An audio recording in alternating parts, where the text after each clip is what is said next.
Zvakamuitika mukati meupenyu zvikandibata zvakanyanya zvekuti baba vaya vaita sei, asi ine kuda kwokuziva kuti kune chinhu chinonzi nguva nekuronga kunenge kwakaita Mwari. Ukuzongoti Mwari maita basa nyangwe zvichirwadza. Amen.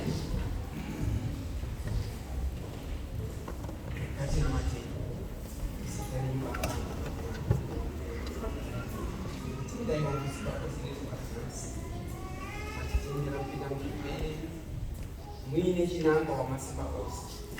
Kunyange vatangoe pano kuzovana nhasi, asi vakundikana nekuda kwezvakasiyana siyana. Izovaitira inyanga wamasimba ose. Kune avo vacho vakwanisa wamasimba ose. Izovaitai wamasimba ose kuti vave vafunga kuendeswa wachoma. Ini muzongondisendesa semudziyo wenyu wamasimba ose. Enda kutaura zvisika. Amen. Amen.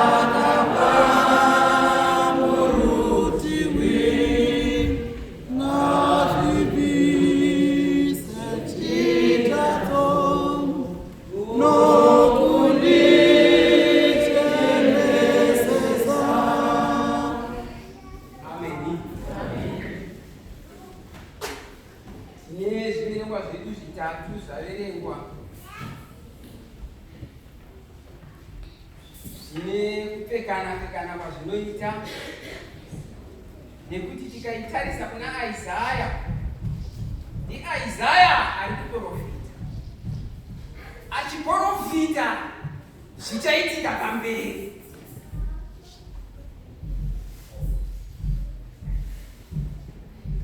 Tasvika kuna Mateo, zvanga zvichiprofitwa naIsaya zvava kuitika. Patinozonosvika kuna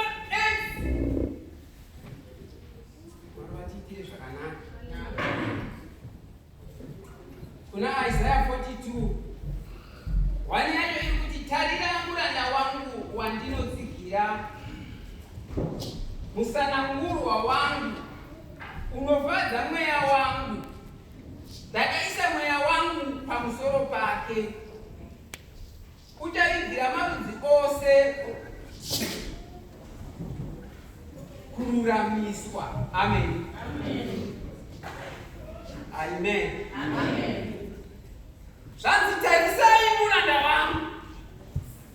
Ndiye Isaya ari kutaura. Zuva ranhasi toda kutirisa venyisamo vezuva njee. Toda kutirisiyane nemamwe mazuva. Amen. Ngarisiyane nemamwe mazuva. Amen. Toda kuti Mwari vatiitire zvakanaka. Mwari vationese zvavasati vationesa. Nekuti Mwari ndiMwari vakanaka. Randaimbisa dombo rakatsemurwa, ndiro dombo racho rakatsemurwa, riri kunzi ngandivande munewe. Nekuti vawana naJesu zvinhu zvake zvatokwana. Ukoona vashaya Jesu mukati meupenyu hwako, tinombopona kuti baba ava unovaziva here vanotsvina. Asi kana usina Jesu mukati meupenyu hwako,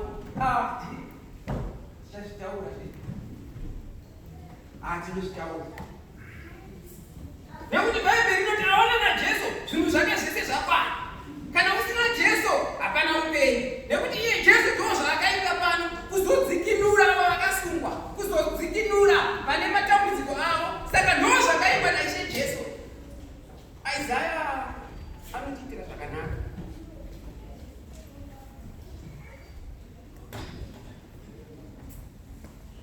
nekuti ukatadza bhuku rese raIsaya anenge achikuprofita kuuya kwemwanakomana.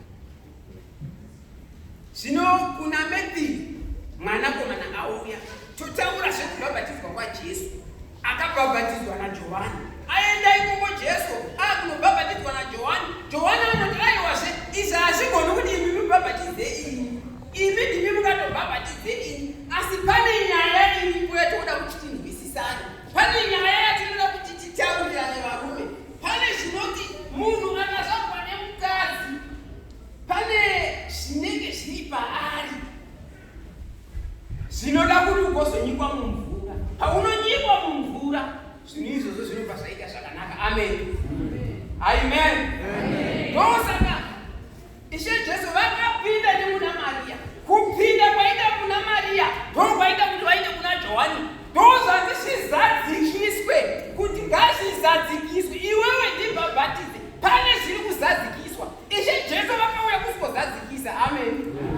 Saka Johani akangoona kuti aiwa imi hamugoni kuti mundibhabhatidze nekuti inini ndinozoita zvakati zvikazodai zvikanzi aiwa pane zviri kufanira kuzadzikiswa. Ndosaka makaona kuti Jesu pavanobhabhatidzwa vanonzi vachingopedza kubhabhatidzwa panobva pauya mweya mutsvene wakauya. Mweya mutsvene ndokugara pamusoro pavo, ndokutanga kuti uyu ndiye mwanakomana wangu uyu.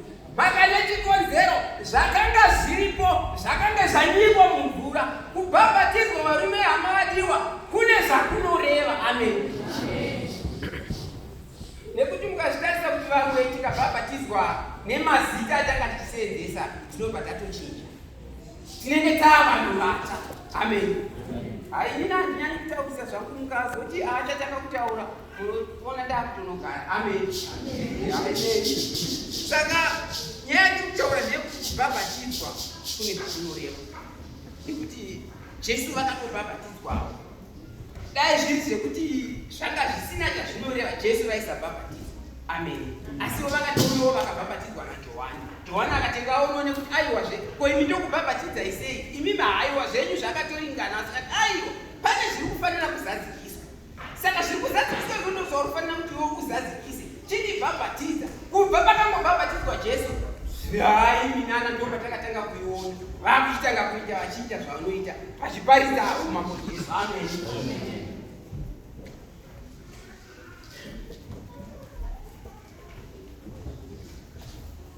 Tachienda kuna Exodus kwava kuchitaurwa manje uku ndokune nyaya hudoko. Amen. Nekuti kuna Exodus yakutaura nezvedu vanhasi. Amen. Kuna Exodus yakutaura isusu kuti Mwari vachizoti vakuenda vakati ndichakusiyirai mweya mutsvene. Amen. Mweya mutsvene wati uyoyo wakati ndichakusiyirai kana ndoenda tirikuushandisei muzuva ranhasi, tirikuushandisei muzuva ranhasi. Amen. Nekuti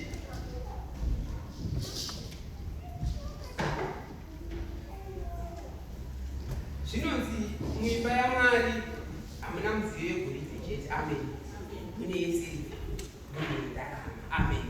Yese midziyo iyoyo ine basa rainoita muimba yaMwari. Amen. Ine basa rayo. Ndaitarisa sherefu yamai mwana vangu ndikuona mune mapureti akasiyana siyana, mune mamwe egirasi, mune mamwe ebhonzo ayaya, mune mamwe ndakazonda kunosvika kuzasi ndikuona mune mamwe epurasitiki. Amen. Amen. Ndokuziva kuti ndozvinofananidzwa nemuimba yaMwari. Mune midziyo yakasiyana siyana, but isusu vacho manje ndiwo vakufanira kukumbira kuna Mwari Baba kuti Baba ndiitei mudziyo wakakodzera wekushandisa muimba yedu, pakutaura kwangu Baba. Baba ndiitei mudziyo wakakodzera wekushandisa muimba yedu.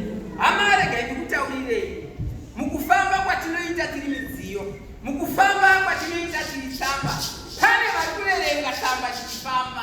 Usina zvawataura nemunhu vanoverenga zvavanoverenga. Amen. Kutobva kuti baba nyingi vambosvika pano asi obva watoziva kuti zviri kuitika ipapo panofanira kunge kuri kuitika zvakati. Vangonzi chete vambosvika unotoona kuti pano patazvika pano baba Magagani vanga varipo. Amen. nekuda kwekuziya kuti pasikwa nababa Magagani apana vanosara vachiwirira. Vamwe vanhu vanototi kana vakona maakusvika obva watanga kuchinja nyaya otofunga kuti handu yakaitaurwa nyamba haisi iyo nyaya yanga ichitaurwa. Vaziva kuti wasvika vachinjira iwe nyaya. Makane chikonzero uri mudziyo wakaita semimba yaMwari. Amen. Amen.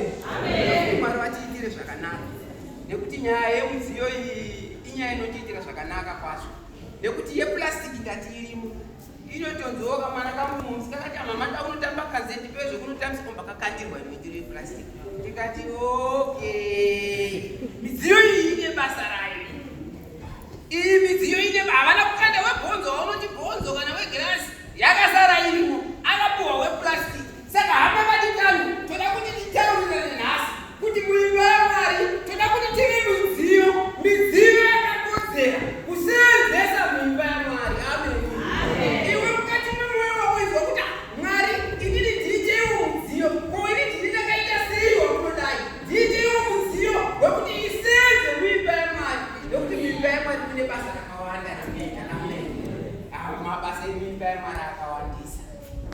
Baba vangu vachiimba manje avo vachiimba sounona Baba ndiitei mudziyo wakakodzera wekushandisa muimba yenyu pakufamba kwangu.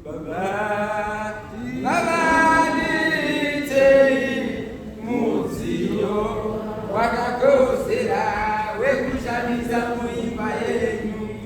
Toda kuti tive mudziyo kuna Mwari Baba yekuti kana iwe Mwari Baba vakakuona vanonzwa kuti uyu mudziyo wangu. Amen. Hatidi kuti tikodzi tauya kuchechi zvekuti nhasi isande iwe wega izwa kuti ndoda kuti ndive mudziyo mukati meimba yaMwari. Mwari vandiitire zvakanaka mukati meupenyu hwangu yekuti ndiri mudziyo wavo. Ndivo vakauya vakatisunungura ropa ravo vakaroerwa pamuchinjiko kuti iwe neni tisununguke kuti iwe neni tigarike. Haisi nyore varume kuti umwe munhu wokodza akufira kuti iwe uita hako zvawakuita ichi oita mudziyo wepurasitiki unopuhwa mwana wangu sashakuza hai ndaunotambisa hako panze usitara baba nerekoroderi.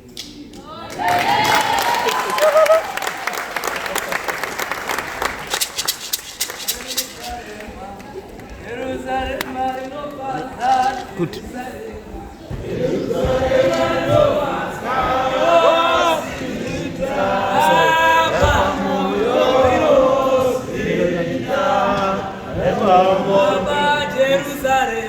Jerusalem,